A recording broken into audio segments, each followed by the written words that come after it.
प्यारी साथ संगत, गुरु पूर्णिमा का बहुत सुंदर अवसर है। आप सबको गुरु पूर्णिमा की शुभकामनाएं। गुरु पूर्णिमा के इस बड़े सुंदर अवसर की जो शुरुआत हुई वो एक शिष्य के अपने गुरु को अपने जीवन के उद्धार जो उसने हमारे जीवन में कृपा करी उसके लिए दिल से धन्यवाद देने की अंदर से उद्गार प्रकट की भावना से शुरू हुई। गुरु हमारे जीवन में आया, हमें रास्ता दिखाया, हमें तरह तरह से उसने बहुत सारे बंधनों से छुड़ाया, अंधकार दूर किया। और जब हम कृतज्ञ हुए, जब हम अंदर से उसकी दया मेहर के लिए धन्यवादी हुए, तो हमने उसकी याद अपने जीवन में मनाना शुरू किया। और ये हम और आप जो शिष्य हुए उन्होंने ही अपने गुरु की याद में ये काम शुरू किया। तो गुरु पूर्णिमा की बड़ी महानता है, इसकी बड़ी विशेषता है शिष्यों में। कोई भी शिष्य गुरु को प्रेम में जब भी उसके साथ जुड़ता है तो अपने जीवन में उससे तभी कुछ प्राप्त कर सकता है, तभी कुछ पा सकता है जब उसका विश्वास गुरु के ऊपर हो। आपने देखा होगा बहुत से लोग वर्षों वर्षों तरह तरह के महापुरुषों के पास जाते हैं, विश्वास नहीं बनता। और अगर विश्वास नहीं बनता तो वो गुरु को, उसके वचनों को, उसकी बात को अपने जीवन में धारण भी नहीं कर पाते। सिर्फ विश्वास ही एकमात्र ऐसा धागा है जिससे आप गुरु की बात को धारण करेंगे। अगर आपको भरोसा ही नहीं कि वो जो कह रहा है, अगर आपका जीवन उस तरफ जुड़ा ही नहीं, तो आप उसकी बात को मानेंगे भी नहीं। और ये विश्वास, ये भरोसा तब आता है जब आप गुरु किस रूप में है आपके जीवन में ये समझ जाते हैं। मैं कई बार बहुत से भाई बहनों को देखता हूं, गुरु से अगर आपका क्या संबंध है ये आपको अगर पूरी तरह से साफ नहीं है तो आप उसके पास बहुत क्षणिक, बहुत आंशिक रूप में जाएंगे, 100 में से 1%। और जब वहां जाएंगे तो आप उतने ही काम से जुड़े रहेंगे जितना आपका मतलब होगा, क्योंकि गुरु का स्वरूप वो है आपके लिए। पर गुरु क्या है इसको देखिए, महापुरुषों ने कैसे कहा है। गुरु अर्जुन देव जी महाराज ने कहा है, तू मेरा पिता, तू है मेरा माता, तू मेरा बंधु, तू मेरा भ्राता, तू मेरा राखा, सबने धाई ताम हो पेड़ा काड़ा की।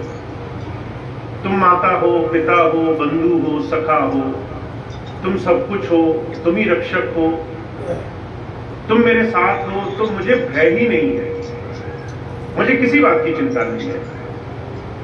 फिर गुरु की क्या तारीफ करी, कहा वो ब्रह्मा है, विष्णु है, शिव के समान है, वो पार ब्रह्म है। फिर गुरु की और बड़ाई करी कि गुरु हमारे जीवन में तीर्थ है, कहा गुरु तीर्थ, गुरु पार जात, गुरु मंशा पूरनहार। गुरु हमारे जीवन में तीर्थ के समान है, पार जात है, मंशा पूर्ण करने वाला है। तो अगर आपके जीवन में ये स्पष्टता है कि गुरु आपके लिए क्या हो सकता है, अगर आप अपने जीवन में सिर्फ इस नजर से जुड़े हैं कि गुरु जी तो सिर्फ आध्यात्मिकता देने आए हैं, भजन कराएंगे, या फिर हमें कष्ट है तो कष्टों के लिए हम उनसे छुटकारा मांग लें, या अपने जीवन में कुछ अच्छी चीजें मांग लें, पर ये बात हम कितनी देर करेंगे उससे। अगर महीने में एक दिन मिला, उस एक दिन में एक क्षण मिला, उस एक क्षण में एक बात कहने का मौका मिला, छोटा सा समय हमने उसको अपने जीवन में अपनाया, और बाकी समय हम संसार में भ्रमते रहे, भागते रहे। तो स्वामी जी महाराज एक बात कहा करते थे, गुरु आपको सब कुछ देता है, पर ये एक तरफी यात्रा नहीं होती, लेन देन का सौदा है। आप उससे कुछ पाना चाहते हैं तो आपको भी कुछ देना होगा। अब क्या देना होगा? आप सोचेंगे पैसा दे दें, रुपया दे दें, धन दे दें। कई बार मैं देखता हूं बहुत से भाई बहन 10 रुपए रखते हैं, आके कहते बच्चों की शादी हो जाए। बच्चों की शादी इतना ऊपर चीज है, और 10 रुपए, तो 10 रुपए की कीमत हुई उस बच्चों की शादी। अगर आप उतने ही स्तर की चीज नहीं देंगे जितने स्तर की मांग रख रहे हैं, और वो धन कभी नहीं हो सकता है, पैसा कभी नहीं हो सकता है। आप जो पा रहे हैं, जो पाना चाहते हैं, वो चीज बहुत आंतरिक है। आप सुख पाना चाहते हैं, सुकून पाना चाहते हैं, आप स्थिरता पाना चाहते हैं, दुखों से छुटकारा पाना चाहते हैं। एक दुख से छुटकारे की कीमत 10 रुपए कैसे हो सकती है? आप सोच के बताइए। उसकी कीमत क्या होगी कि आपको अपने जीवन में अपने विकार, बुराइयां जो किसी भी कारण से आ गई, उसको संकल्प लेना होगा। मैं दुख से छुटकारा पाना चाहता हूं, मेरे अंदर ये खामी है, मैं इसको छोड़ने के लिए संकल्प लेता हूं। ये हुआ लेन देन, बराबर का काम। हमने कुछ पाना चाहा, उसके बदले में गुरु जी को हमने कुछ दिया। और जब दोनों चीजें बराबर होंगी तो गुरु शिष्य का संबंध बहुत मजबूत स्थापित होता है। जीवन में कुछ भी ऐसी चीज नहीं जो आपको प्राप्त ना हो। दुख यहां शुरू होता है कि हम सिर्फ एक हाथ से लेना चाहते हैं, हम दूसरे हाथ से उसी के बराबरी की चीज देना नहीं चाहते।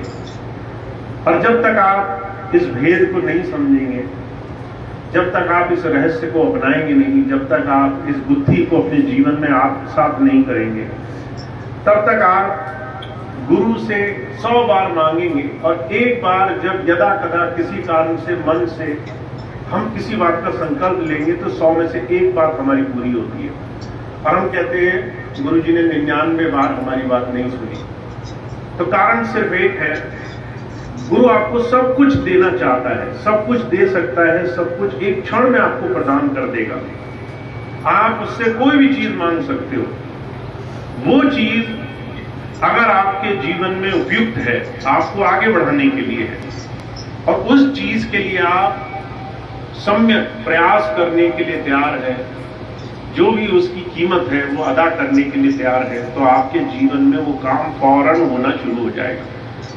तो आप अगर अपने जीवन में इस विश्वास को धारण करें पहले कि गुरु सिर्फ आध्यात्मिक हस्ती नहीं है, वो भाई भी है, वो प्रिय भी है, वो हमारा सबसे नजदीकी भी है, वो दुख में सबसे ज्यादा दुखों निवारण करने वाला भी है, वो सब कुछ है। ऐसे गुरु को अगर मैं अपने जीवन में अपना रहा हूं तो मुझे अपने और उसके बीच में किसी भी तरीके का छल कपट द्वेष, किसी भी तरह का मतभेद मनभेद, ये मुझे नहीं करना है। और जब मैंने उसको अपने जीवन में अपना लिया तो मेरा ध्यान उधर रहना चाहिए, मेरी याद उधर रहनी चाहिए। मुझे एक और बात बड़ी अच्छी तरह से याद है, स्वामी जी बहुत प्रेम से कहा करते थे, गुरु शाश्वत होता है, हर जगह होता है। ऐसा नहीं है कि महीने में 3 महीने में 6 महीने में हिरनौंदा में आया और 6 महीने के बाद बाकी के 6 महीने बिल्कुल छूट है, खुली छूट है, जैसे चाहो रहो, जो चाहे करो। अभी आप यहाँ बैठे हैं, अगर पास का आदमी आपको जरा सा बुरा बोले कान में, आपको घूर के देखे गाली दे, तो आप क्या करेंगे? आप गुस्सा पी जाएंगे। आप कहेंगे गुरुजी देख रहे हैं, कहीं ऐसा ना हो गलत छाप पड़ जाए, कहीं ऐसा ना हो कि उनकी नजर में गलत बात पहुंच जाए कि हम तो गुस्सा भी करते हैं। पर ये चीज हम कितनी देर करते हैं? जितनी देर शरीर रूप में उसके सामने है। जैसे शरीर रूप से बाहर निकले, पूरा समय हम प्रयास करते हैं कि हम जैसे को तैसा, इस अपने मन बुद्धि के आभास में हम संसार में बाहर की तरफ दौड़ते रहे। तो 2 चीजें आपके जीवन में हैं जो आपके जीवन में चमत्कार कर सकती है। पहली, गुरु को शाश्वत मानो। वो यहाँ भी है, पर वो उस कमरे में भी है जहां पर आप अकेले बैठे हो और आपको कोई नहीं देख रहा, और आपके मन में बुरी भावना आ रही है, किसी के लिए निंदा चुगली आ रही है, किसी के लिए बुरी भावना आ रही है, वो वहां भी आपके साथ उसी दुख का भागी बना हुआ है। आप उसको उन तमाम चीजों की याद में 24 घंटे लीन रख रहे हो, उससे बचो। और दूसरी चीज, उसको संपूर्ण मानो, वो आपका है और आपके हर एक काम करने के लिए 24 घंटे तत्पर है। इसीलिए ऐसे गुरु को अपने जीवन में धारण करने के लिए, उसे अपने जीवन में पूरी तरह से आत्मसात करने के लिए हमें उसको सब कुछ मान करके जीवन में उससे प्रेम भाव से जुड़ाव रखना है। तो गुरु पूर्णिमा का अवसर है, बहुत कुछ नहीं कह के मैं सिर्फ इतनी बात कहूंगा कि हम सबका हर दिन गुरुमय होना चाहिए, हर दिन गुरु की याद और उसकी ध्यान में गुजरना चाहिए। और इसके लिए कोई आपको कहने नहीं आएगा।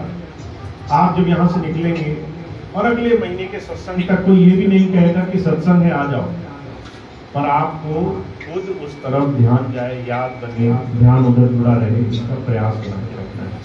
तो ऐसी गुरु पूर्णिमा आपकी शुभ हो, आप सभी के जीवन में सुख आनंद समृद्धि रहे, अंतर में गुरु की याद बनी रहे, ध्यान बना रहे, ऐसा मेरा बड़ा विशेष प्रेम भाव है। आप इसका लाभ उठाएं।